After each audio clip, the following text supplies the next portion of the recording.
Ladies and gentlemen, welcome back to In the Corner, episode 27. I'm Cash. Today is Sunday, March 16th. Yesterday we had a pretty good fight day. Nick Ball retained his WBA featherweight title against TJ Doheny. Emma Williams got himself a very close decision victory over Patrice Volny. And I say it was close. The scorecards were not as close as the fight showed. I thought that he barely won the fight. If not, it was a draw. We'll talk about those cards. Edgar Berlanga returned with a first-round knockout. Roman Dolidze got his revenge over Marvin Vettori in the rematch.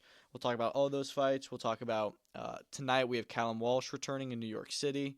We also got some stuff with UFC potentially making its next streaming deal with Netflix. Ryan Garcia and Golden Boy are getting sued, which nobody's talking about that. Some other stuff. Moses Atama's next fight. Let's talk about all of it, okay? So first thing we're going to talk about is the Nick Ball card.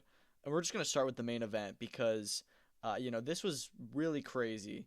So, first off, I just want to say that going into this fight, I was a huge fan of Nick Ball. I still am. I think he's a really exciting fighter to watch. I think that he has potential to be the number one featherweight. We have 4 featherweight champions, and it feels like, depending on who you like, there's each one of them may be the best featherweight, which is why we need unifications immediately. But it doesn't look like we're getting any anytime soon. But, this fight just felt a little bit odd because Nick Ball is at the top of the world. There's talks about him fighting Naoya Inoue at the end of the year, and I was just hoping that they would get a bigger fight for him. He had a few big fights last year, and then he had the Ronnie Rios fight as his homecoming, and then he has TJ Doheny in this fight, which Doheny was not at all worthy of a world title shot. This is his first fight at 126. He's coming off a knockout loss in his last fight against Inoue, in a fight that he honestly didn't deserve to have then. So it just didn't make any sense why this is the fight that they were looking for, other than it was an easy fight to start the year. I don't know. But I was actually really impressed by TJ Doheny, at least in the early parts, because I thought that he was winning the fight for the first half. For the first 5 rounds, I had it scored 48-47 for Doheny. I thought that he was doing really good work. And I was very disappointed in Ball because, Ball, his thing is his volume. He's the wrecking ball. He just comes at you, goes crazy, and he wasn't really doing that. And I actually thought that it was a little bit of a smarter boxing performance overall. As the rounds went on, he started to build up, in his game plan and stuff. And he after the 10th round is where he really hurts Doheny big time, and he hurt him a little bit throughout and stuff. But round 10 is where it gets a lot more destructive, and you could tell Doheny was seeing his eye was totally swollen shut, and the corner made the right decision to pull him out after the 10th round. But I do want to say that Doheny fought a good fight. I was impressed by him. He fought better than I was expecting him to. I thought Nick Ball was going to run through him.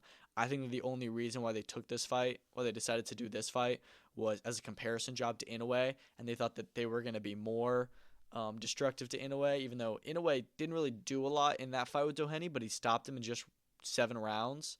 About breaking his back. Ball stopped him after 10 and didn't look great, and he lost a handful of the rounds. Now, the biggest talking point of this fight is not necessarily Ball winning or not looking great, or Doheny, coming in and overweight and stuff. The main topic is Nick Ball kicked him after the first round, and there was really no consequence.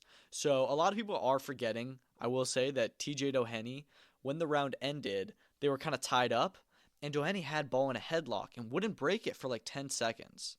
Or at least 5 seconds. He was holding him there and wasn't even looking at him. I don't know if he somehow forgot because he looked like he was paying no attention to him, but he still had Ball's head on his side, totally locked up, and wasn't letting go.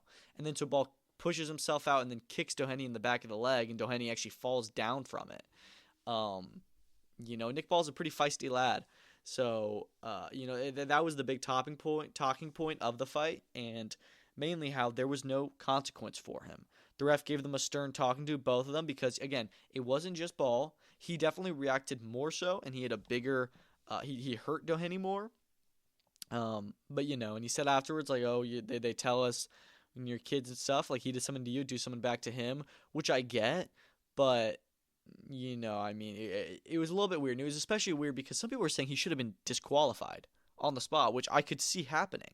It would be so weird and be so very disappointing if that were to happen, but you can't be doing that stuff. It's totally unacceptable. I think at the very least a point should have been taken. I think the issue is just that Doheny was the one that started it and was also doing stuff, and Ball was reactionary, but Ball crossed the line further. And, I don't think that he should have been disqualified. That would have been just a little bit like, oh, come on. Like, yeah, that was unacceptable, but now we don't get to see the fight.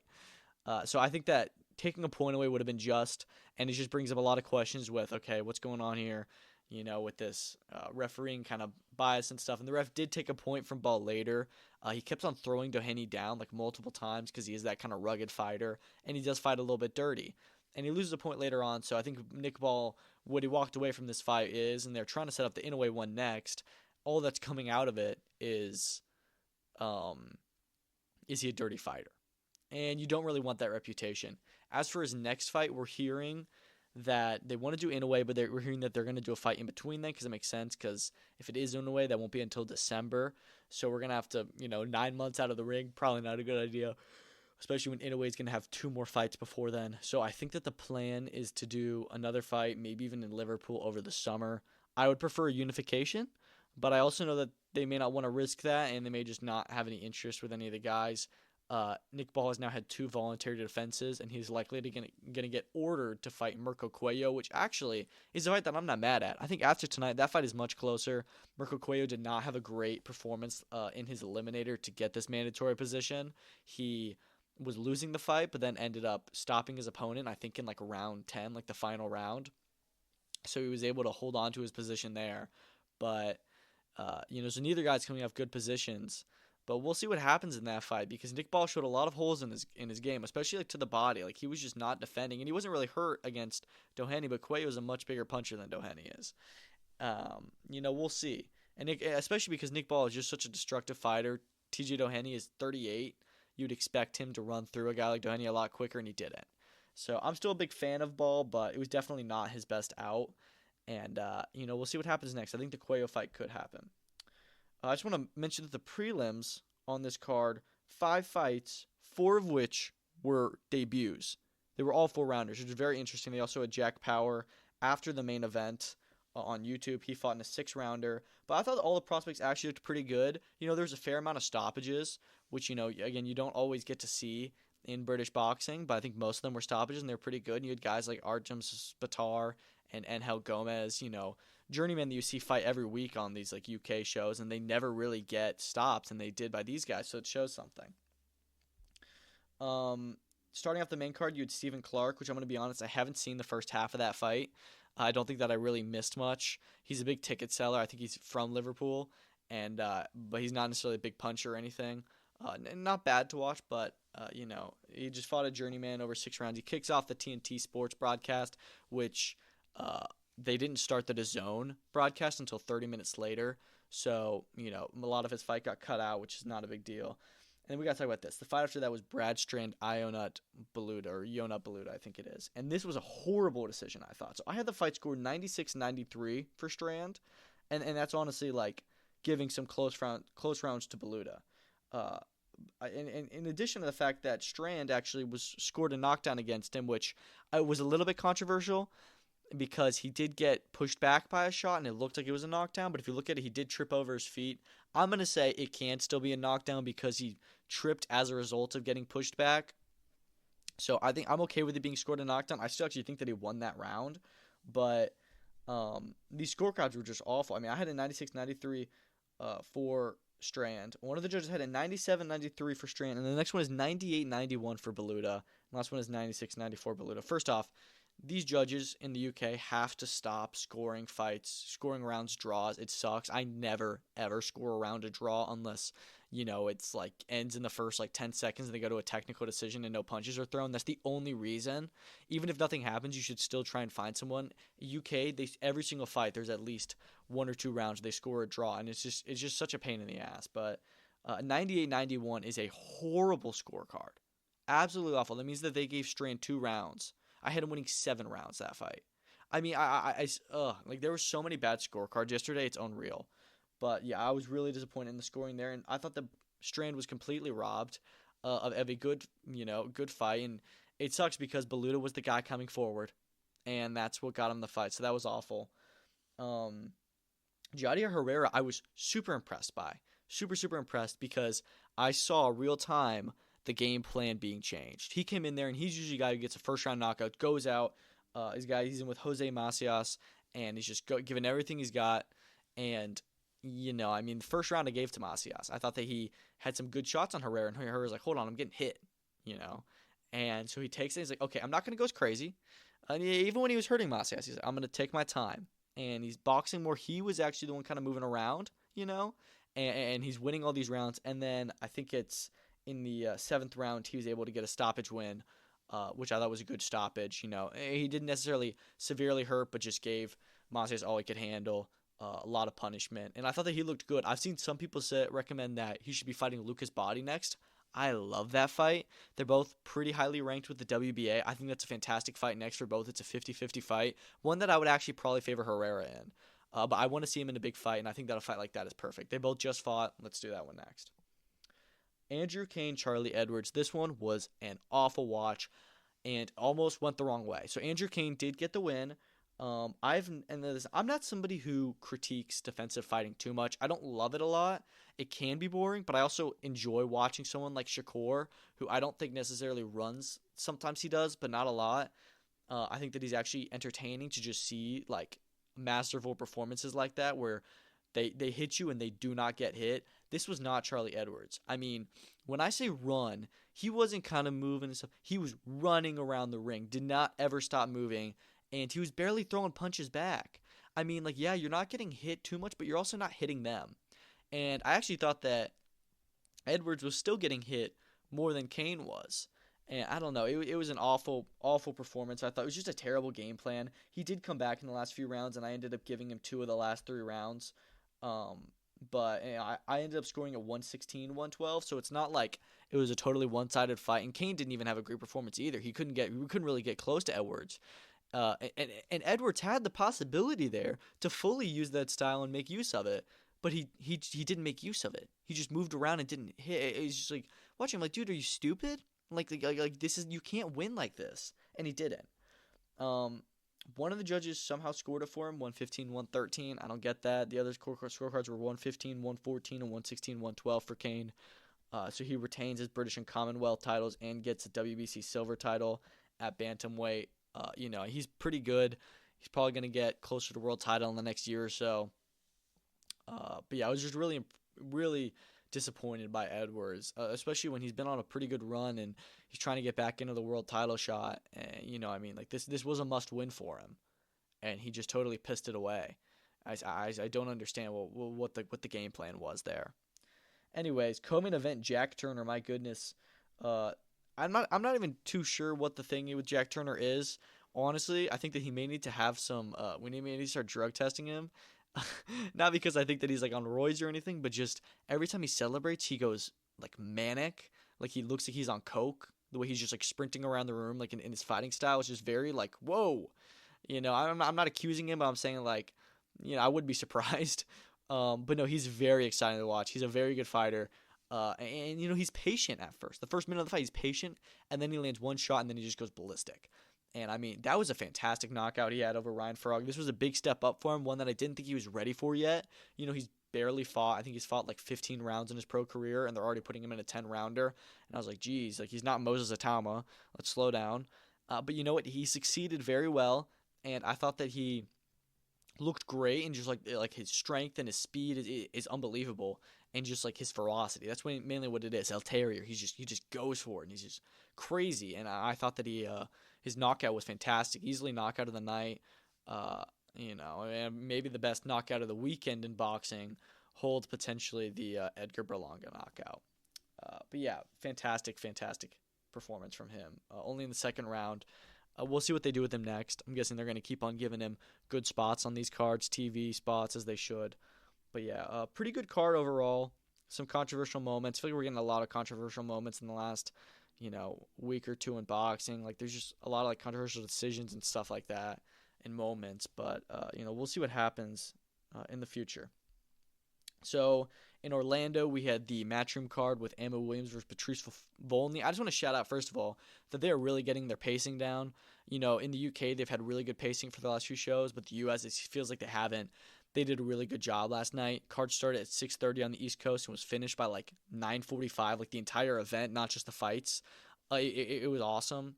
They had a fight on YouTube after the main event, which I usually don't like, but it was an entertaining one. Pablo Valdez had a win in the 5th round. He's close friends with Edgar Berlanga. But yeah, I thought it was a really good show. Some great fights on there. The main event was Austin Williams and Patrice Volny. It was a very good, very competitive fight. I had it scored 115, 113 ammo, but I was close to calling it 114, 114. It was very close. I thought that Patrice Volny honestly could have won the fight if he just did a little bit more. Felt the ammo just wanted it more, and he was just like gunning for it, and he just wouldn't give up. And that relentlessness was able to get him some, to get him the win. But Volny, it seemed like he was doing the cleaner work, and it's one of those fights where every round is so close and it's hard to score. I was shocked that Volny didn't get at least one scorecard. The scorecards were 115, 113 as I had it, 116, 112, which even that I think is a stretch, and then 118, 110, which is another horrific card.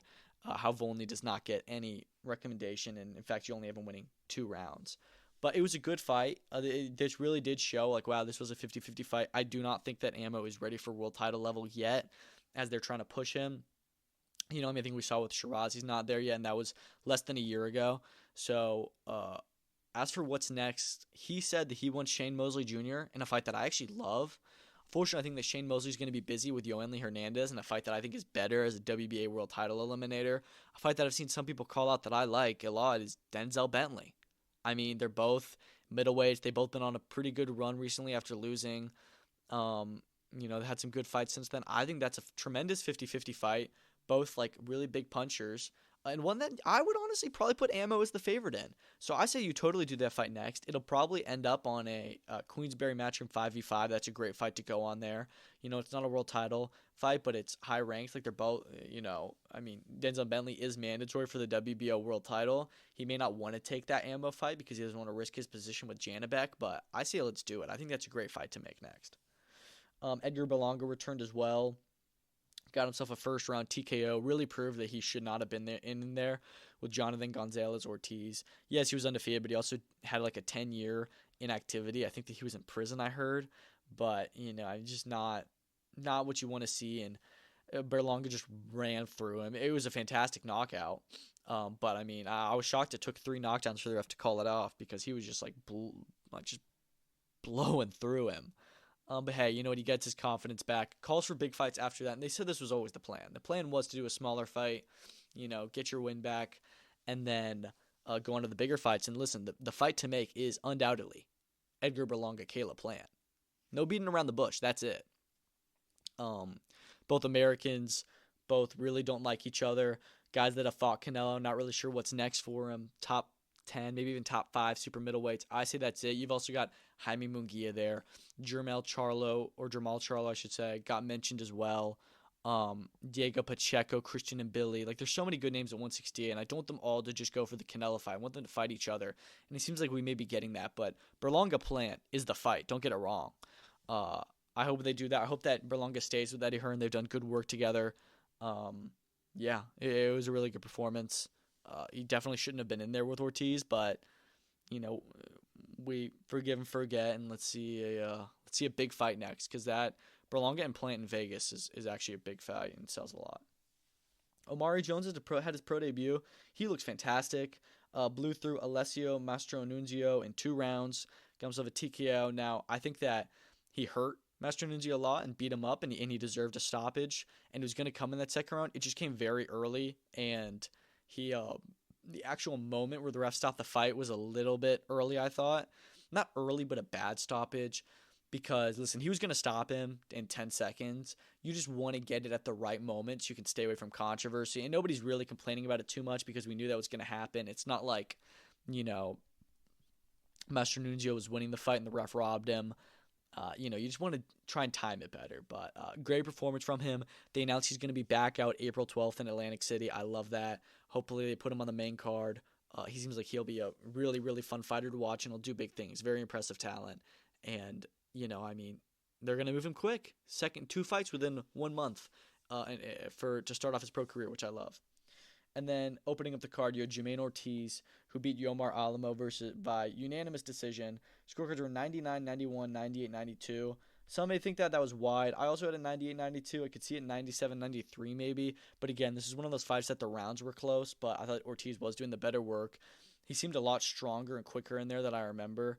And Alamo was definitely had his own moments, but I thought it was a really fun fight to watch. Jermaine Ortiz is still very much in the 140-pound division. People may have forgot about him since the Teofimo Lopez fight, but he had a great performance there. I want to see him in a big fight next. As for who that is, I'm not really sure. There's so many names in that division, but he's just one of like 30 guys that are waiting to crack into that top mix. And he's got himself a belt with the WBA, so he can probably get another good fight there, and then move into some bigger fights. I want to see him fight bigger fights after this, but good performance.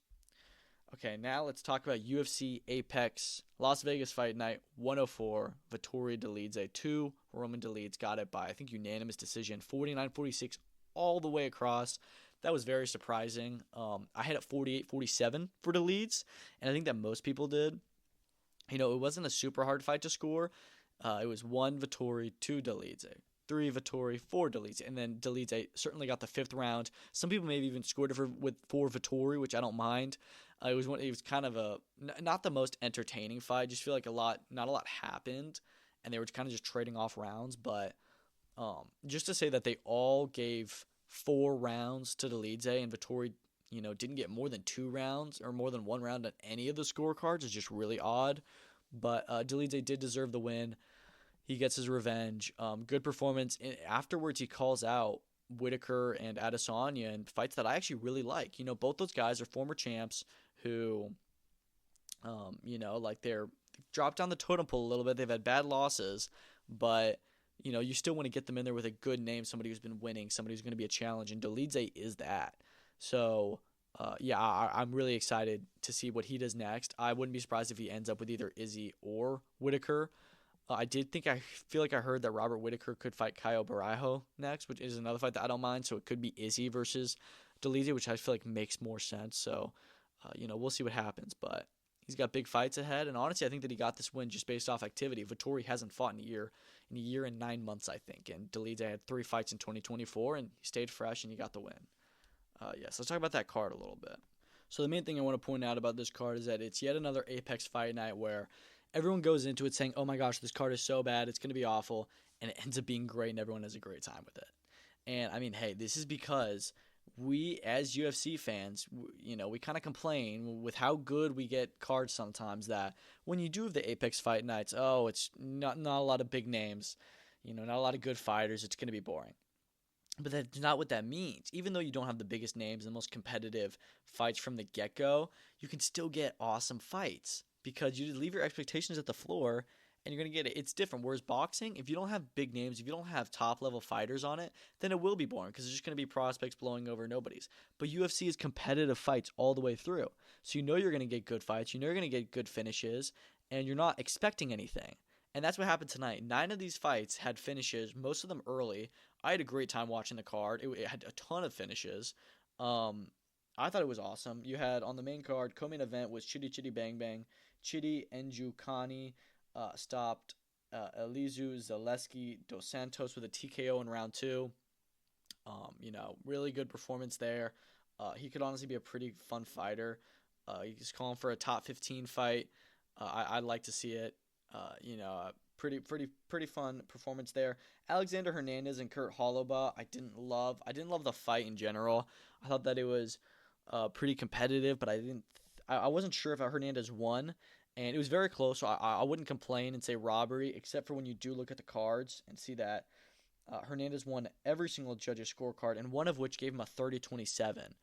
Which I thought was, okay, that's bad, because I had Hernandez losing 2 of those rounds, and you had him winning all of them. You didn't give Holobaugh a single round, which I thought was a little bit kind of ridiculous, but whatever. Some good wins, some good fights, some big upsets on this card. You had a lot of undefeated guys lose their records.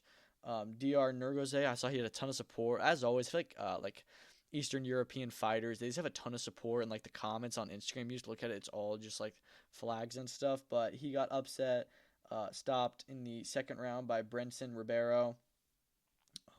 Damon Blackshear got himself a second round submission against Cody Gibson. That was a pretty fun fight, very good performance from him. Waldo Cortez Acosta got a second round TKO in an interesting heavyweight fight. I saw some people making memes saying, "Oh, he thinks he's like Dagestani and stuff," but Span, I think he got poked in the eye twice and took like 2 minutes off each time, and then every time he would just get like ragdolled by Acosta, and then he was finished obviously towards the end of round two. But it was a fun card. For your performances of the night, they all came from the prelims. Carlos Vera was the biggest underdog on the card against Josias Musasa. Submitted him in one round. That was an awesome performance, I thought. Andre Lima had a really good win, where he got himself a submission in the third round, and then had a really fun post-fight speech. And then you had Carly Judas and Priscilla Cachoeira both opening the card with fantastic knockouts, and I was like, dang, like women's MMA delivered last night. We had some bangers from them, and I think it was Cachoeira who had the really good post-fight speech about like fighting drug addiction and stuff, and so just some awesome moments on the card. A lot of fun fights, a lot of fun finishes, and I really don't mind these Apex fight nights because you can just turn them on. You're not too locked in on the fights, and you can just watch some good old brawls and see some finishes. I had a lot of fun with the card. Yes, it didn't have a lot of great fights, and in fact, I think the Vettori and Delides were two of like the only actually ranked fighters on the fight, and I think they were the only ranked matchup. But I had fun with that fight and getting excited for it, and I had fun with the undercard, so I'm not going to complain. So that's all the cards we had yesterday. Tonight we have another card with Callum Walsh. This is his return. I saw they posted the biggest Irish boxing card in New York City history, which is just so funny because I don't know how many Irish boxing cards New York City has. But, he fights over a 10-rounder for the WBC Continental America Super Welterweight Championship against Dean Sutherland, who's 19-1 with 7 knockouts. Walsh himself is 12-0 with 10 knockouts. I'm expecting another Callum Walsh knockout. I think that he's a pretty good fighter. I just hope they can get him into a big fight next because he's ready for that, and he's got the Dana White push behind him. But honestly, I think that him being on UFC Fight Pass and being more aligned with UFC has really, really hurt his career.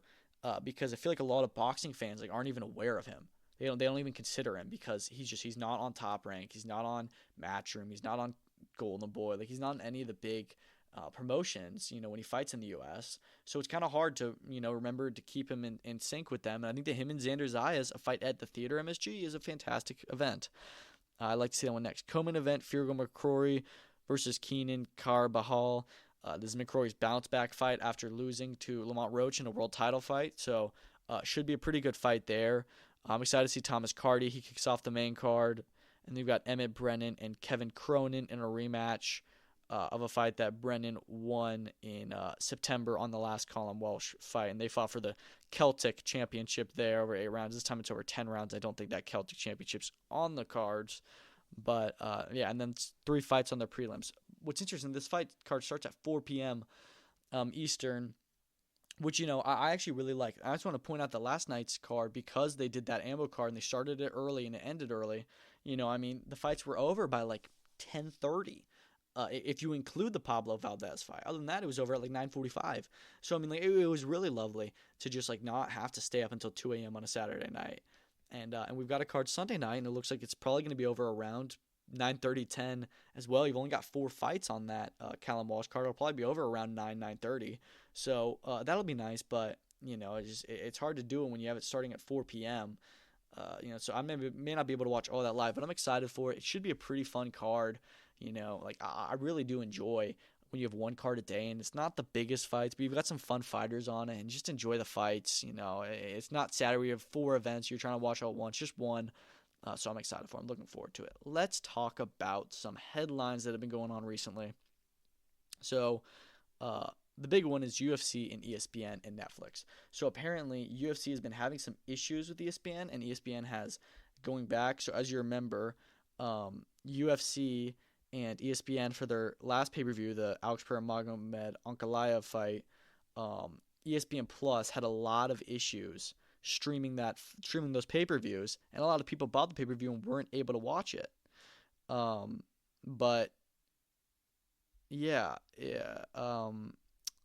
Apparently, excuse me, sorry, I just saw something I'm going to talk about in a second, but the UFC is allegedly having issues with ESPN's technology, while ESPN isn't happy with pay-per-view numbers being way down.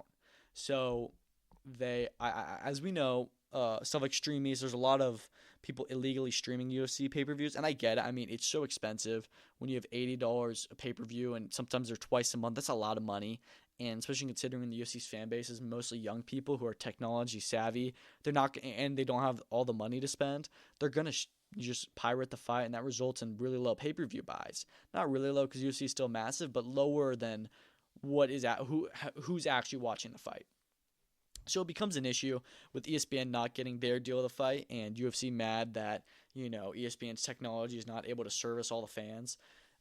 So we're going to see what happens there, but apparently UFC is doing everything in their power, is what it says, to get a deal with Netflix, which is not surprising. The UFC wants a deal with Netflix. I think that we're seeing TKO move over there. There's rumors that TKO Boxing is going to be on Netflix. WWE already has a signs with them. So UFC would want to do that, especially with talks of the pay-per-view model actually going away. If the UFC does abandon the pay-per-view model and, goes on to Netflix, which I think would happen if they went over to Netflix, maybe, then that could be great for the sport, and boxing as well, because they would follow. And, I mean, nobody wants to deal with pay-per-views, but it would just be interesting to see if we don't do pay-per-views, are we doing the same amount of events? How are they going to make a lot of this money back? We're going to have to see how it all plays out. I'd be surprised if they completely got rid of it, but, who knows? But, this could be good. We'll see. I'm not sure when the UFC's deal with ESPN actually runs up. I think they've only got like another year or so left. I believe that the plan was to re-sign, but it seems like that is no longer what they're looking to do, and I would love a UFC on Netflix. I think that could be great for everyone involved. Speaking of TKO, Turki Al-Sheikh said that with his new TKO promotion, that they're not against belts, commissions, and promoters, and those things will still be present with TKO. So it essentially seems like, as for Turki, this is another Riyadh Season Ring magazine that's just going to be folded into it, and TKO Boxing is just going to have, they're still going to have the WBA championship, but it's going to be focused on Ring Magazine. It's going to be focused on the Ring Magazine or Undisputed or TKO belt or whatever they call it. And they'll have to work with the commissions, and they'll have to, still have the belts there, but probably just won't put them on stage. And they'll have to work with promoters because they can't get big fights without a lot of these guys who are already signed up to big promotions, and Eddie Hearn and Frank Warren are not going to move out of the way, for them to just take their fighters. They're going to want to be involved. And I think we're going to see that. The question is who's really in charge, because Dana White is saying we don't want that at all. We're not doing all that stuff. We don't want the 3 letters before the belt. We don't want any of it. He's trying to get rid of it. And as for Turki, it seems like he's okay with still having it. And, and Turki's okay with working with promoters as he's been doing. Dana White isn't. We've seen he already doesn't want to work with PFL or anything like that, but he literally said, I don't want to work with other promoters in boxing. So we're going to see. I think there could be a clash of heads. There's obviously the very early beginnings. They've just signed the deal. I don't know how much they have a fully fledged plan about how they're going to do things, and it's going to be a lot of growing pains for them figuring out the model. But the story is just so interesting. We're going to keep on talking about it every episode for the next few years, I'm guessing. Just the developments are going to be very abundant. So Turkey's not against that kind of getting rid of all the old system. Seems like Dana White is. So we'll see who ends up winning that battle. Fan Mio is suing Ryan Garcia and Golden Boy over withdrawing from the Ruika Anpo fights. You remember there's a guy from Risen who's a kickboxer, Ryzen, and Garcia was supposed to have a exhibition with him in December, and Garcia got injured, so they ended up canceling the event, or at least postponing it indefinitely is what they said. And then Ryan Garcia obviously gets signed up to do this fight with Rolly Romero on the Times Square card. And listen, there was already controversies with that Ampo fight because Golden Boy was not a part of it. And they were saying anytime Ryan Garcia fights or anything like that, we are going to be involved in it, or the fight is not happening. So there's already complications with Golden Boy and Famio there. Golden Boy was threatening to sue. Obviously, it didn't end up happening after Garcia got injured, and then they just kind of moved on because nobody really wanted to see that anyways. It was just to stay busy while Garcia was banned. He's not going to be banned anymore. There's no need in them to do that fight ever again. Nobody cares at all. He's got an actual fight ahead of him now. But Fan Mio apparently signed a deal, and they didn't cancel the event, so they still want to have Ryan Garcia fight Ampo. I don't know why this hasn't been talked about by anyone else. I saw an ESPN article about it the other day. I don't know if a lot of other people did. It didn't seem like it got onto social media, but I feel like this is kind of a big deal. Will I think it amount to anything? Probably not. They'll probably find their way around it, but we'll see what happens. It's just odd that we totally forgot about this, and FanMio is just trying to stay relevant. And I mean, hey, they put on big events in the past, and I'm sure they're not going to disappear, but we'll see how long they can really get away with keep on doing big stuff. Apparently, Moses Atama will be on the heavy impact card on April 5th with an opponent to be announced soon, and he could be headlining against Nelson Hisa. If you remember, he was recently signed with Queensberry. Was supposed to fight on that Derek Chisora card, didn't end up doing that, but ended up getting a fight a week later and won that one by stoppage, I believe. That could be a great fight. They're both undefeated heavyweights, big punchers. Would probably be the toughest fight for Atama yet. It's so weird what they want to do with Atama because they talk about this, talk about Charles Martin. Doesn't seem like they're really talking about world title shot next. And he's not fighting enough as he should be. In 2024, he had 4 fights, and I think that was ended up being like 6 rounds of fights, totally. So he needs to be fighting a lot more often than that. If he's only having that short of fights, and it's not necessarily against like other top contenders. But I wouldn't be surprised if they had Atama versus Hisa on this card. I would be a little bit surprised if that was the main event over Joe Joyce Filip Hrgovic, because that is a very good fight. But I also love Moses Atama, and I won't complain. We're also hearing that Richard Riakporhe could not be on the card at all. They're unsure if they're going to find a replacement opponent for him. Lawrence Okoli is the Queensberry guy. Riakporhe is not. I don't think Riakporhe is still involved with Ben Shalom, but Queensberry doesn't really have an obligation to him, so they may not keep him on the card, which sucks. I think that they should find an opponent for him. I just don't know if they want to invest in getting him a good opponent that he can beat or whatever. But I'm not sure what they're gonna do yet, but we've got Atama versus Hisa potentially the main event, which is just so weird that they haven't announced that yet. I mean, I thought we heard he was going to be on this card a while ago before it was announced, like a month or 2 ago, and they still haven't announced him fighting on it. So I don't know what's going on there because the card is in less than 3 weeks now. But we'll see. Hamza Shiraz is set to move to 168. Frank Warren said this isn't surprising because it's a mystery how he ever made 160. He's so big, he's so tall. So I'm not surprised he's moving to 168, and I'm a little bit surprised he's moving to 168 now, just because he just had that fight with the Dames, and we knew he was going to take a little bit of a bounce back after that because it was a draw that he honestly probably lost. But, it's going to be a lot harder for him to get a world title shot at 168 when you have one champion in Canelo, and you got all these other guys that are already lined up. 160, he already got a shot at Dames. He has 1 or 2 more fights. He's back in there with a Dames or Lara or Janabek. I think that he had way more potential of being a world champion at 160, but it's also, if he had won that fight, he probably would have moved up as well. I think that his body is being pushed to the limits, and we haven't heard a lot about him necessarily struggling with the 160 cut, but you'd have to assume that it's really hard for him, just his size.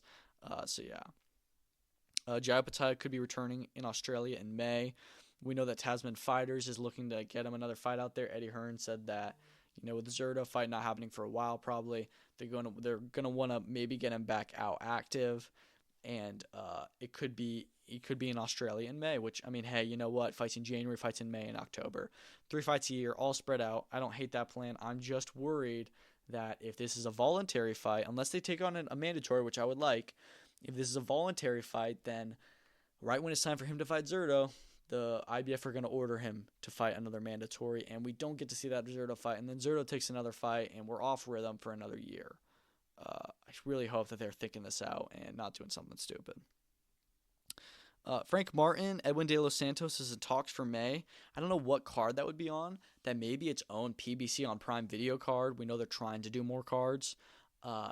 It also could be on a Tank Roach rematch. I don't think that's going to happen in May. That's what Tank said he wanted, but I doubt that we'll actually get that. I think that it'll be Martin De Los Santos on probably its own card because I just can't think of what other PBC pay-per-view fights they could do, unless they do Martin De Los Santos on the co-main for another big fight they have, but I just don't even know what that would be. Maybe an Errol Spence return, but that doesn't seem likely.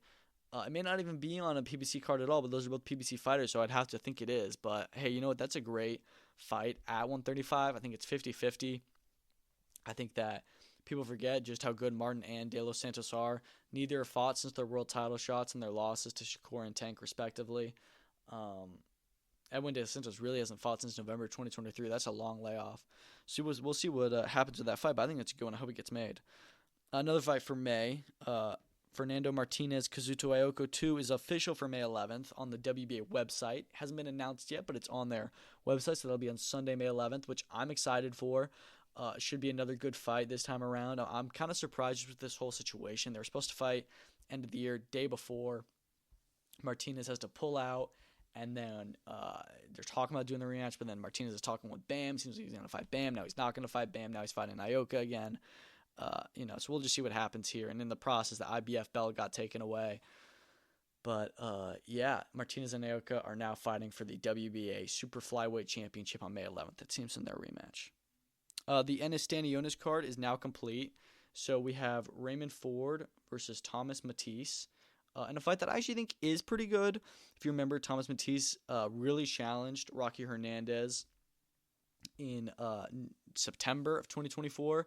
And in a fight that some people thought that he was robbed in because I think it was a technical decision after only like 7 rounds that Rocky got.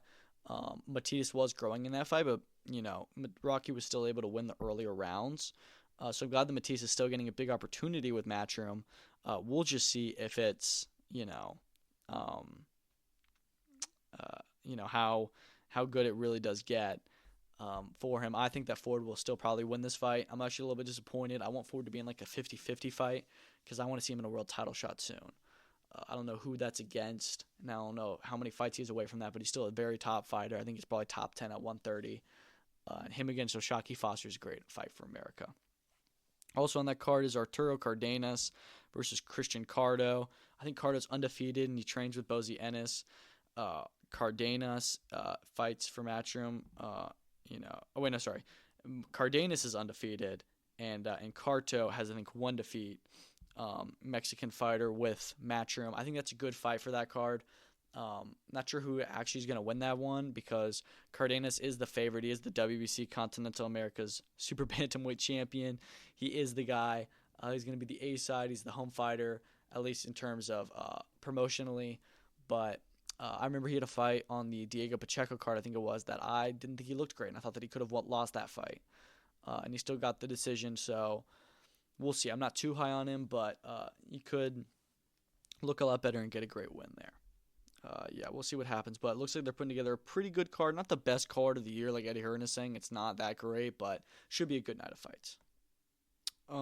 Speaking of Eddie Hearn, we just mentioned him a second ago. He said that there are conversations for Callum Smith versus David Benavidez or David Morrell. He also said that there are no conversations, haven't been any for Bivol and Benavidez, like we heard, which I'm disappointed with. He also said that Bivol will do whatever Turkey wants him to do because, he's given him 4 fights in Saudi. All of Bivol's last 4 fights have been in Saudi Arabia against Lyndon Arthur and Malik Zinat, and the 2 fights with Beterbiev. And he believes that Turkey's going to want the Beterbiev trilogy next, and he believes that's what's going to happen. Which, again, I'm not mad at. I'm not mad if we do Bivol Beterbiev too. I just want to know, what's next. And as for Callum Smith versus Benavidez or Morrell, if Benavidez wants to stay active, I would say do Smith-Benavidez. I think that Smith-Morrell is a more competitive fight and a better fight because Morrell I still think is one of the top 5 guys at 175. But I think that we could see Smith versus Benavidez because they are 3 and 4 right now in the division. And if it is going to be Bivol Beterbiev and Benavidez said he's fine with fighting Smith next, then we do Benavidez-Smith. And winner of that will get the shot at the Undisputed, and that just makes the most sense and is the most fair possibility to happen. So we'll see what happens, but looks like Callum Smith is going to be in another big fight, as is Benavidez and Morrell probably. Nate Diaz wants to return to the UFC. I don't think that he will. I mean, I don't know what's going on with Nate Diaz. He's just such a funny character. He still fights just like every other year. He has had boxing matches in 2023 and 2024. I don't know if he will return to the UFC. He's a big name for them, so I wouldn't see why they would turn it down. I just don't know what he's really got left in terms of what to give for the UFC, but he's saying like, oh, nobody should. Like, he wants to make another title run. He's not going to be able to have another title run. But, hey, they brought Jeremy Stevens back after a good run in BKFC. Nate Diaz won his fight against Jorge Masvidal in boxing, which was a really good fight. Questionable if he really won the fight, but he's still a big name. I wouldn't be mad if they brought him back. But I don't see how likely it is.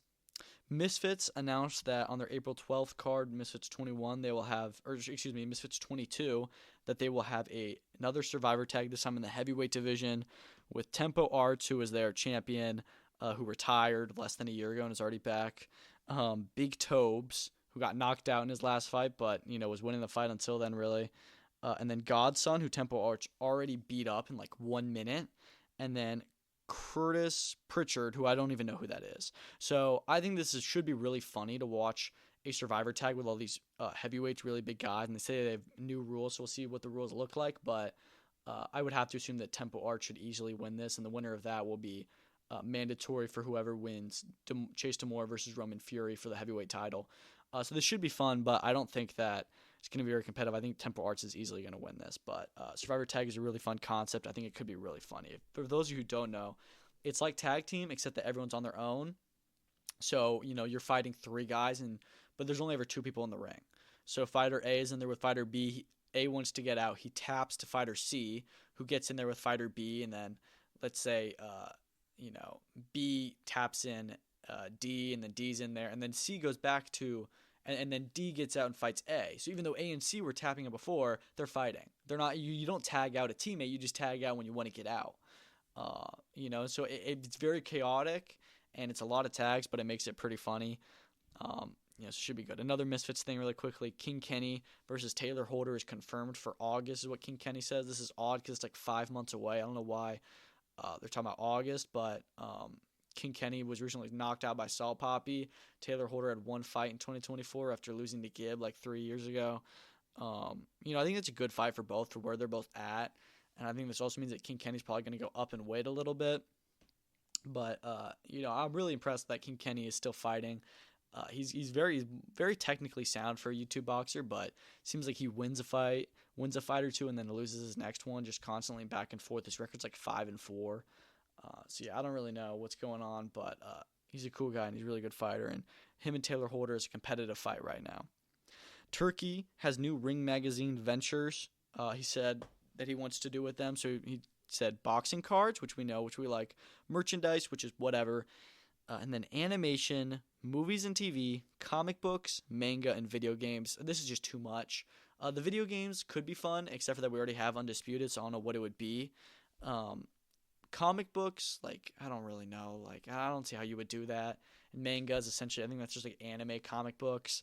And then animation and movies and TV. I don't understand, why we're doing all this other unnecessary stuff. Just do traditional boxing fights, and then traditional boxing, merchant or I don't even know, promotional stuff. I don't even know what you would say. Media, I guess. But I don't know. It just seems like we don't need to see a Ring Magazine movie unless it's a documentary. I'd be fine with documentary, but there's no need for them to animate anything. It's just kind of weird. Some fights in Japan are supposed to get announced pretty soon. Angelo Leo versus Tomoki Kameda will be announced for May 24th for the IBF featherweight world title fight. I think that's a good fight. We know that this fight was supposed to happen in at the end of March, and then it just got pushed back for whatever reason. But Leo's going to make his first defense, and then we'll look to hopefully unify or fight some of the big names. He said he wants Inoue, so I think he wants the big fights, but this is a mandatory. We'll see if he can get through Kameda. And then a fight at 130, Masanori Rikishi versus Sugar Nunes, May 28th, also in Japan. That should be a good fight, one that Nunes should win. And hopefully he finally gets his world title, because he's been waiting for that shot for 2 years now, it feels. We'll see what happens. And also on that card, that's supposed to be the co-main event to Yoshiki Takei title defense. I can't remember who they said he was defending against, and we'll hear about it tomorrow. But so some good fights in Japan, and I think these are both on Kameda Promotions, which they've got their 2-day event at the end of March, and these ones are going to be 4 days apart. They're putting together some big world title fights. Not big, but some good world title fights. I just hope that we can get them, broadcast in the U.S., because there's some good fights. Apparently, this is what we were hearing, but I don't think it's real anymore, because it's something I just saw, that there's rumors that UFC 317 on June 28th in Vegas for International Fight Week, we know they want to do something big, was talking about doing Islam Makhachev versus Ilia Topuria and Dricus du Plessis versus Khamzat Chimaev, both on the same card. Those are two of the best title fights that you can make in the UFC right now. On the same card would be nuts. Apparently, however, unfortunately, We just heard a report that Islam's team said that Ilia has to earn another fight at 155. You can't go straight into the title shot, which is not really up to Islam, but he is like their longest reigning champion, I think, right now, or at least one of. So he does get to call a little bit of shots, and it sounds like he's saying, "Yeah, I don't know if I want. I don't think he deserves that yet." Which I wouldn't be mad if Islam versus Ilia happens next. I do think that Ilia probably should have another fight there, but I also wouldn't be mad at all if that gets announced to be next.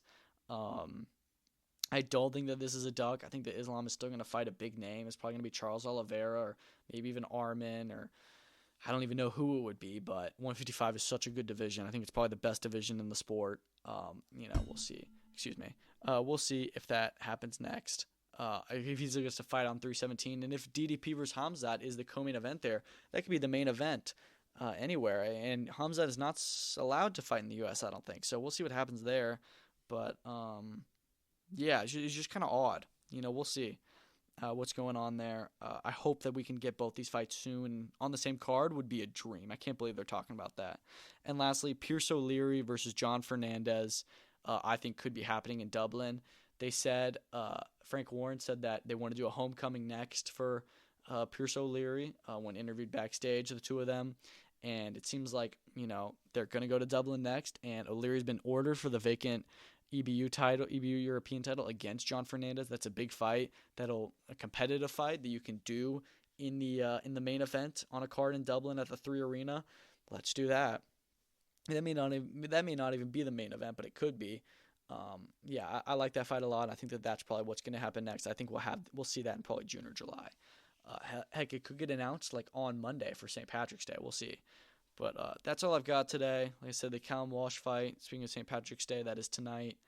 We'll talk about that on the next episode. I think it'll be Tuesday. Whatever else goes down. Not a pretty good fight week next weekend. George Kambosos and Sebastian Fundora, and then you've also got UFC London with Leon Edwards. So there should be some pretty good events going on. But that's all I've got for today. Thank you so much for listening, and peace out.